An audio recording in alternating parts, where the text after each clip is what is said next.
atin ang bunga ng ating pinaghirapan. Subalit, meron isang tanong dito, pero bakit hindi lahat nagtsatsaga? Sabi natin, dahil sa pagtsatsaga, nakakamit natin ang bunga ng ating pinaghirapan. Halimbawa na nasasabi ko lagi, magandang halimbawa po ka dito sa pagtsatsaga natin sa pag-aaral, kahit na minsan, katulad ngayon, malakas ang temperatura, mainit, napakainit sa balit. Buong tiyaga pa rin natin itong, buong tiyaga pa rin sinusuong ng mga estudyante, kanilang ang sarili para kahit mainitan sila dahil sa meron silang goal na makapagtapos. Diba? At yun ang mapapala nila, ang pagtatapos. Pero mapahalag po ang mga estudyante, no? Dahil kapag kami mga kalamidad, tulad ng pagbaha, malakas na bagyo, at the same time, itong mainit na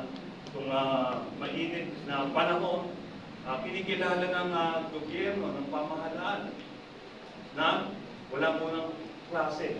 Pwede silang walang klase, wala munang pag-aaral. Di ba? Paano na may mga nagtatrabaho? So, mga nagtatrabaho, ganito yan eh. Umulan, tumagyo, lumindol man, o pumutok ang bulkan, 1 oras ng trabaho. Amen po ba sa mga nagtatrabaho dyan? Ganon. Kaya walang exemption, pero mawalag yung mga ano. Pero ang mahalaga nito, ang utos, sabi, magtiyaga.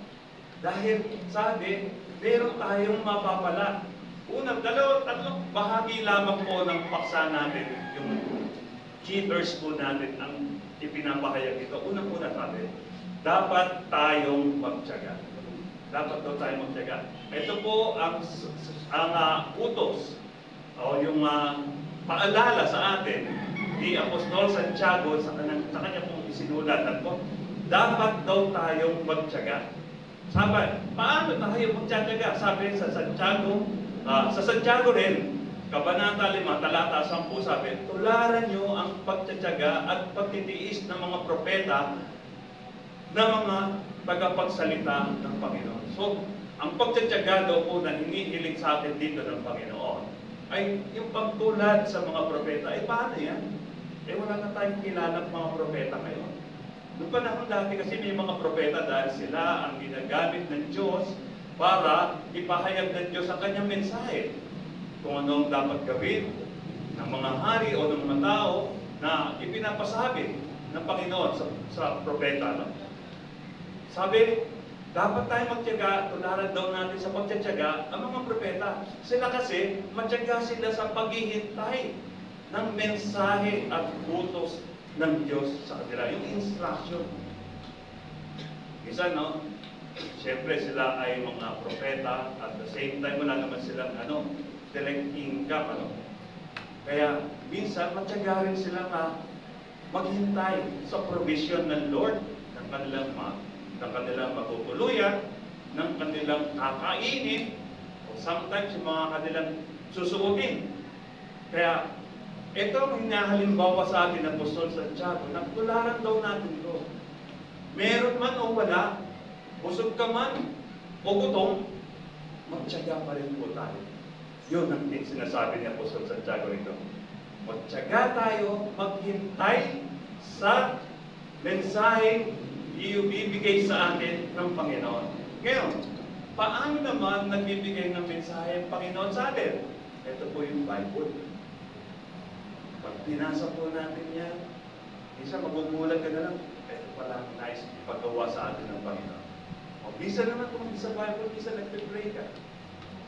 Nagpipray ka, may ipa-flash out sa isip mo ang Panginoon na dapat. Ayun ang mensahe. O kung minsan naman, sa pakikipag-usap nyo, sa fellowship, isa mamamalaya mo, yun pala ang mensahe ng Panginoon sa atin. O hindi naman, kung minsan natutulog ka, bigla-bigla, gisingin ka ng Lord, o kaya minsan mananaginip ka, o kaya minsan nananahimik ka, nakaupo mo lang, bigla-bigla, merong pangitain, ibibigay ng Diyos sa'yo. And that is how God speaks to us. Di ba kaparaanan? Kaya lang,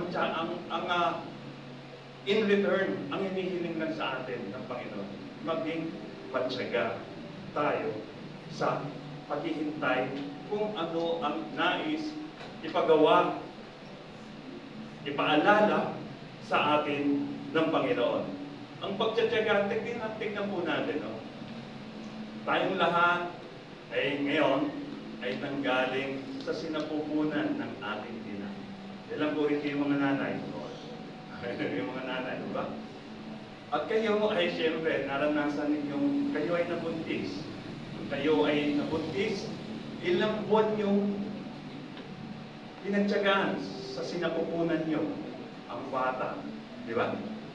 Minsan, kapag sila'y nagpaparamdam na nagugutom, gumagalaw-galaw yan. Nararamdaman nyo yung bawat sipa, galaw nila sa loob na sinapupunan, sa tiyan, nandun nararamdaman nyo yung kirot. Amen po ba, mga nanay? Lalo na pagka sumisipa-sipa na, no? Talagang ramdam nyo. Kaya kita kailangan pagtsagaan. Dahil may katapusan naman din ang pagtsatsaga. Pagkatapos ng pagdating ng 9 na buwan, o mga ilang araw, yung maturity, pag ipinanganak na, ang bata, nakita mo ang bata. Lahat ng pagod mo, nung siya dinadala mo, malilimutan mo lahat. Amen po ba sa mga nanay? Ganun po ba? Ganun, malilimutan mo na lahat yung kirot, kung paano mo siya iniluwan, kung paano mo siya dinala sa kanya sinapupunan. Pero dahil nakita mo ang bata, nakamukha mo pa. Matutuwa ka mo, wala lahat ang pagod na yun. Yung tiyaga mo, nagbunga. Kaya yung sinasabi natin na magtiyaga, sa pagtitiyaga, meron tayong napapala. Pangalawa pong utos, no? Pangalawa pong diwa ng keepers po natin. Sabi, pangalawa, tibayan nyo ang inyong loob. Kasi, dumarating sa buhay natin, minsan tayo ay nakakaranas minsan ng mga tiisin, mga pagsubok, ng mga struggles in life. Pero sabi ng Lord, sabi rito sabi rito ni Apostle James, sabi niya, tibayin ang loob nyo. Basahin po natin sa Colossus chapter 2 verse 7, sabi niya, patuloy kayong lumago at tumibay sa Kanya.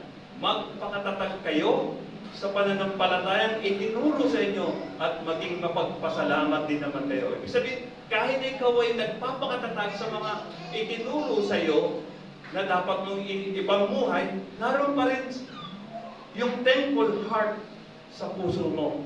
Dahil sabi niya, ang pagtsatsagang ito ay patungo pala sa paglagong spiritual.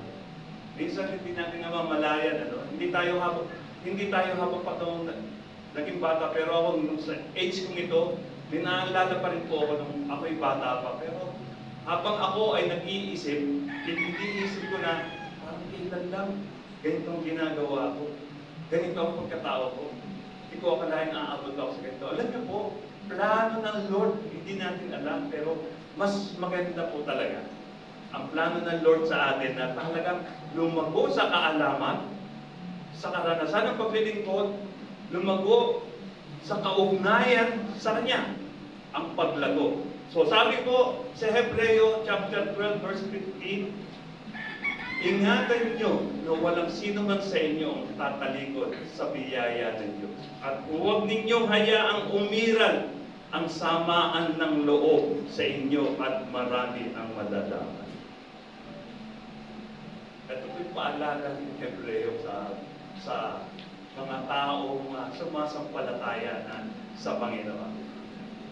Na minsan, akala natin sa buhay natin, nakaka-encourage tayo ng mga tao para lalong maglingkod sa Panginoon. Salamat.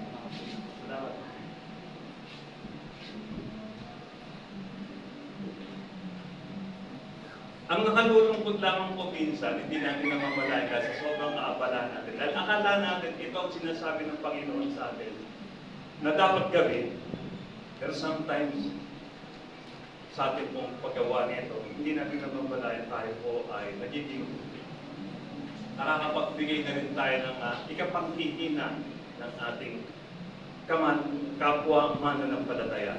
Kaya sabi, ingatan nyo na walang sino man sa inyo ang tatalikod sa biyaya ng Diyos at biyaya ng pagliligtas ng Panginoon.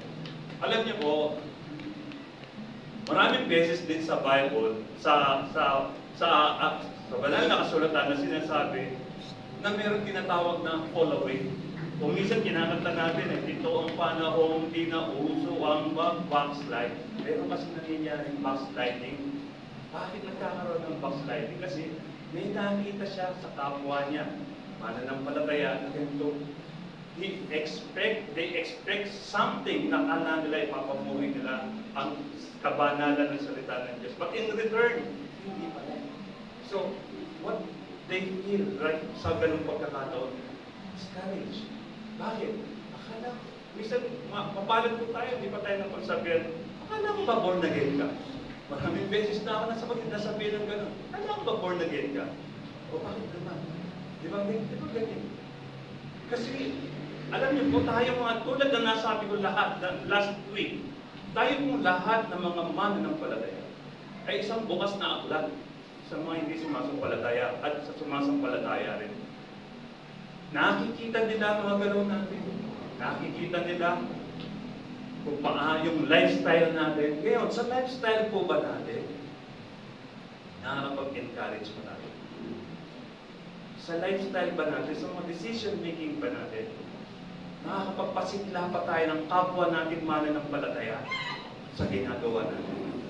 Praise the Lord kung gano'n. Pero ang bilin dito ng Hebreo chapter 12 verse 15, ingatan nyo.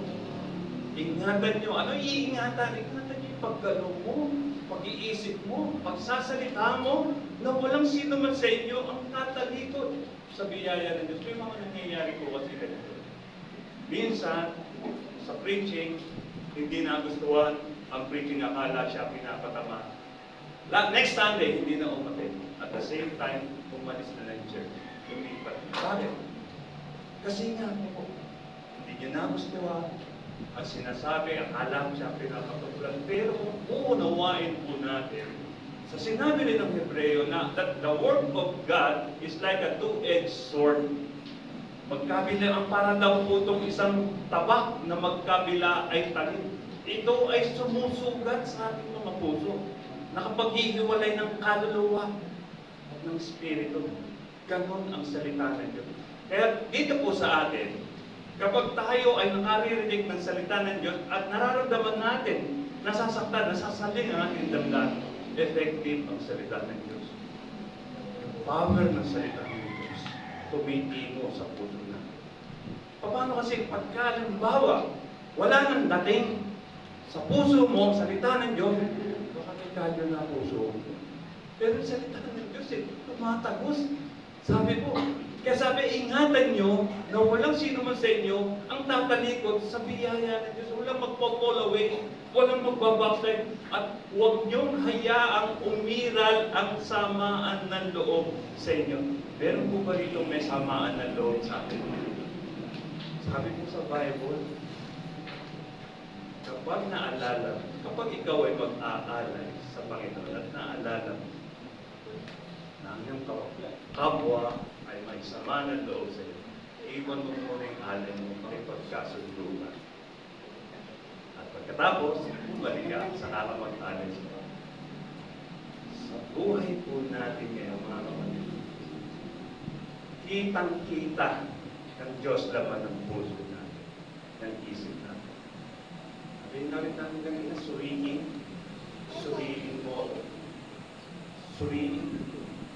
Pag sinuri kaya tayo ng Panginoon, anong makikita sa atin? Anong laman ng puso natin? Nulit ko po, huwag niyong hayaang umiral ang samaan ng loob sa inyo at marami ang matadamay. Ito po ay sakto po sa araw-araw natin. Application po tayo. Kahit ang Diyos ay nagtitis din sa atin at nagdadala. Amen po ba? May tao po ba? Bakit siya nagdadala? Bakit siya nagtitis sa atin? Maraming beses niya na tayo na maraming beses na po tayo nga in-encourage ng Lord na para pakinggan ang kanya sinasabi. Maraming beses na lang pinadama ng Diyos na nasa tabi niya tayo, pero we still ignore His presence. Sa Roma chapter 9 verse 22 sabi po, ganon din naman ang Diyos.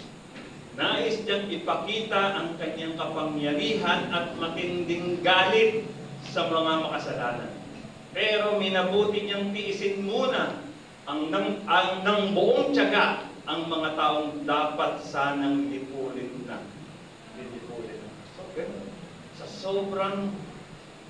So, sa sobrang galit ng Panginoon, pwede niya nang gawin na malibol tayong lahat. Pakita ang kanyang kapangyarihan sa matinding galit. So, bakit? Because our God is full of grace, full of mercy. Naroon pa rin ang pagpapatawad. Purihin po ang Panginoon at kung atin pong tatalakayin lamang, kung sino man ang may karapatan sumama ang loob, walang iba kundi Diyos. Bakit? Ilang beses na niya tayong pinapaalalahanan, subalit patuloy nating kinakalimutan. How many times in our time, pinaalalahanan ka ng Diyos? Pinagsasabihan ka ng Diyos. Nangungusap sa iyo ang Diyos. Pinahinggan mo. Diba? Kung kung tatanungin po natin, sino man hindi karapatang sumama, hindi ako, hindi tayo, ang Diyos. Pero ilang beses kasi po natin siya tinatalikuran itong Diyos, harap naman na harap sa atin, pakita sa atin ng pag-ibig niya, ng pagmamahal niya. But this time, alito naman tayo na tayo talikod. Ilang beses niya tayong pinalalahanan, subalit kinakalimutan. Kinakalinga, ngunit di inaalintana. Pinalagaan tayo ng Diyos.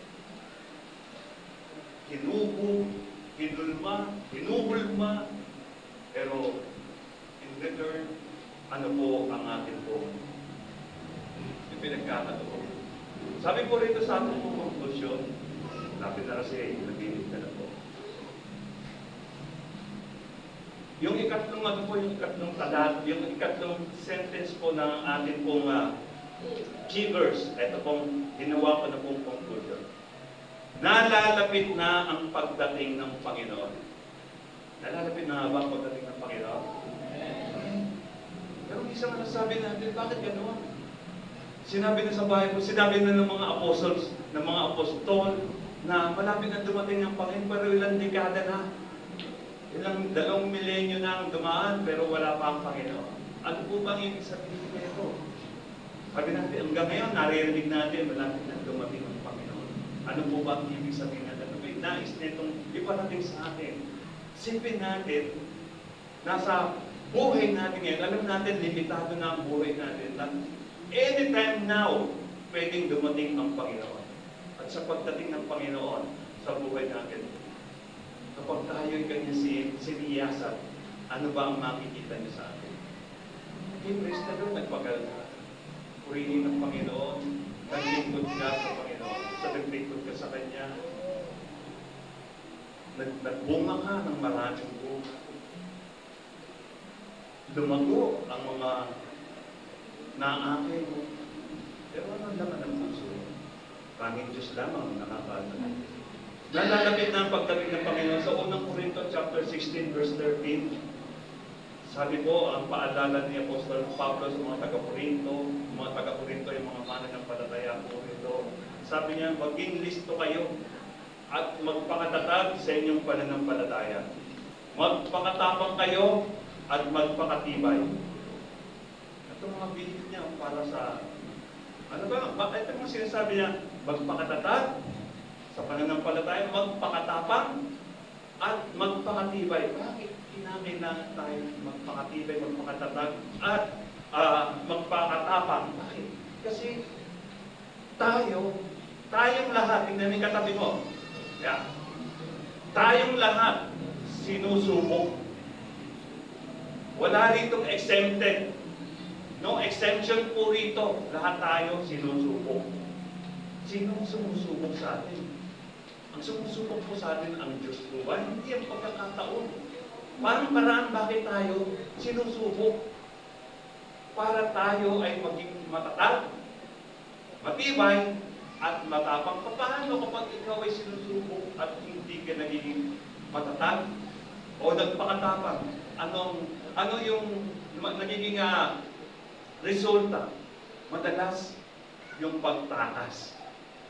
Di ba? Pagka nandiyan na yung mga pagsubok, pagka nandiyan na yung nararanasan mo na yung paghihirap, anong ginagawa ng madalas ng tao? Halimbawa, ang tao nagigipit kulang-kulang na yung budget niya, sino nilalapitan? Ang Diyos pa? Hindi, di ba? Ibog pa. 5, 6. Di ba? Pagka may karamdaman, ang bawat isa, sino nilalapitan? Tama, meron tayong doktor, pero unahin mo muna ang Diyos. Yun ang sabi eh. Yun ang pilit. Seek Him first. Unahin mo muna ang Diyos sa lahat ng bagay na dapat mong gawin. Para maparamdam naman natin sa Diyos na ang Diyos ang inuuna natin, ang Diyos ang pinagkakatiwalaan natin. Tayo ay sinusubok, tayo ay hinuhubog. Ibig sabihin tayong lahat ay hinuhulba, kaya kinakailangan tayo magpakatatag, magpakatibay, at magpakatapang dahil tayo ay sinusubok. Una, pangalawa, tayo ay hinuhubog, hinuhulma. Masasabi ba ng palayok na sa kanya, na umuhulma sa kanya, ganito gawin mo sa akin? Hindi. Di ba ang nasusunod doon yung umuhulma, yung umuhubog? Tayo lang hinuhubog tayo ng Diyos according to His will. Kung anong gusto niya minsan sa buhay natin kapag meron tayong mga unnecessary baggage sa buhay natin, tinatapyas yan, inaalis yan. Pero pag alis niya minsan masakit, makirot. Eh yung halong tigyawat mo eh. Pag tinanggal mo, pag pinisil mo eh, may mararamdaman ka rin kirot eh. O yung pagtanggal mo ng kalye mo sa mga daliri, may mararamdaman ka rin kirot. How much more kapag kami tinatapyas pa talaga sa buhay mo ang Lord? Na bahagi ng puso mo, bahagi ng isip mo, bahagi ng pagkatao mo, bahagi ng pag-uugali mo, na tinatapyas kayo ng Diyos upang ang buong pagkatao mo ay mahulma according to Christ-like living. Purpose eh. Di ba? Minsan masakit, makilot, pero kailangan eh. Kailangan natin tiisin, kailangan pagtsagaan sapagkat ito'y hindi naman ito'y para rin naman sa atin. Kaya, ito lang po ang paalala ko. Nandito lang po. Tayo ay sinusubok, tayo ay hinuhubog. Kaya anong dapat natin gawin? Huwag tayong aayaw. Kahit madaling umayaw. Huwag tayong bibitaw. Kahit madaling bumitaw. Huwag tayong, ang mahalaga lang, umapit lang tayo ng mahigpit sa Panginoon.